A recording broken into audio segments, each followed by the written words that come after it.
नाज़िन दादू में खौफनाक रोड हादसे में औरत समेत 3 ॼणा मौके ते फौत थी विया आहिनि। तफ़सील ले रहियो आहे अशफाक मलिक। जी अशफाक, छा तफ़सील आहिनि? जी बिल्कुल, मां तव्हांखे ॿुधाईंदो हलां त बी सेक्शन थाणे जी हद आर्मी पब्लिक स्कूल जे साम्हूं हिकु खौफ़नाक हादसो पेश आयो आहे, जंहिंमें ॿुधाए पियो वञे त जेका तेज़ रफ़्तार ट्रक हुई उन मोटरसाइकिल सवारनि खे चीपाटे मारे छॾियो आहे। ॿुधाए पियो वञे त उहे जेकी टई आहिनि उन्हनि खे फौरी तौर ते सिविल अस्पताल दादू मुंतकिल कयो वियो, पर जिते उहो ज़िंदगी हुननि जी बची न सघी।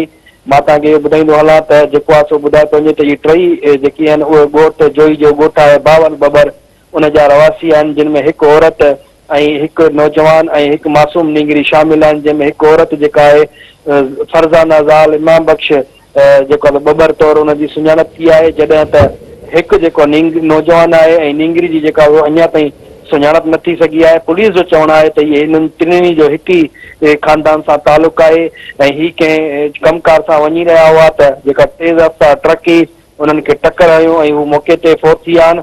मां तव्हांखे ॿुधाईंदो हलां त अहिड़ो इतला इलाइक़े में पहुतो आहे घरवासियुनि ते त घर में कोराम मची वियो आहे, इलाइक़े में सोगवार माहौल आहे। जी अशफाक, तव्हांजी महिरबानी।